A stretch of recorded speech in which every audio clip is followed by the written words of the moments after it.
excuse me, let me ask you a question. Is the Old Testament still relevant? Like for real though, do we still got to be following that? Well, Jesus himself gives us a hint into that matter. Now, I happen to be going through the Sermon on the Mount right now, and this particular reel will be discussing chapter 5, verses 17 to 20. And it goes, "Don't think that I came to abolish the law or the prophets. I did not come to abolish, but to fulfill. For truly I tell you, until heaven and earth pass away, not the smallest letter or one stroke of a letter will pass away from the law until all things are accomplished. Therefore, whoever breaks one of the least of these commands and teaches others to do the same will be called least in the kingdom of heaven. But whoever does and teaches these commands will be called great in the kingdom of heaven. For I tell you, unless your righteousness surpasses that of the scribes and Pharisees, you will never get into the kingdom of heaven." Now, before we get to the feather ruffling situation, what did Jesus mean by he came to fulfill the law and the prophets? Well, to put it simply, Jesus came to fulfill Mosaic law, which has never been fulfilled since its inception. To fulfill Mosaic law means that you don't break any part of Mosaic law, which was 613 laws or commandments or mitzvahs, the most important of which were the 10 Commandments. There has been no human in history that has fulfilled the law or not broken the law during their lifetime except for Jesus Christ. So that is what it means he came to fulfill the law. But what does it mean he came to fulfill the prophets? What's that all about? Well, he came to fulfill all of the messianic prophecies, or the prophecies in the Old Testament that were pointing toward the Messiah, pointing towards Jesus Christ. He came to fulfill all of those prophecies. So that is what Jesus meant by those words.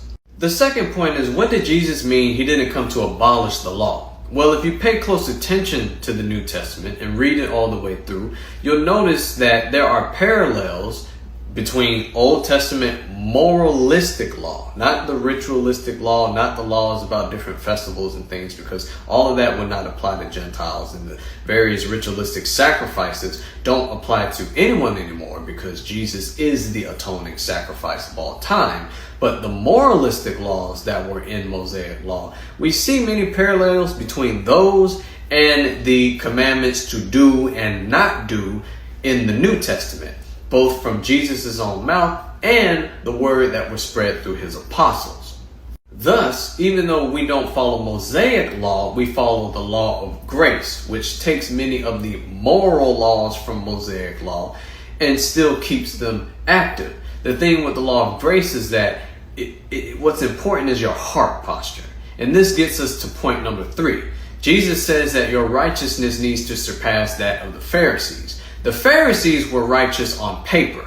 The Pharisees were righteous because they wanted to be seen as holier than thou. They were righteous purely for piety, but they didn't truly practice what they spoke.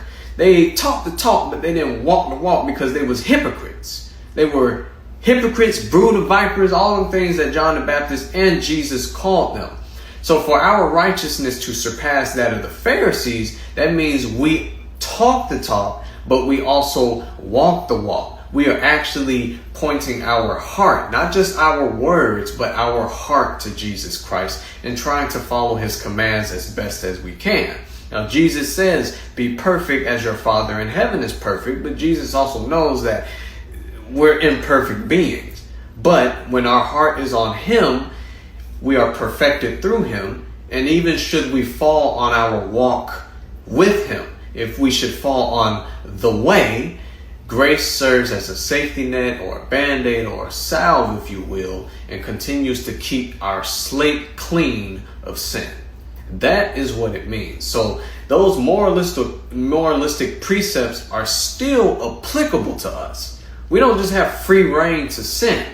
We are trying to live our lives in a Christ-like manner. But as we try, if we fall, we are covered by grace. And the important thing is that when you keep your heart on God, even should you fall, you get right back up again and you keep on walking forward. So talk that talk and walk that walk.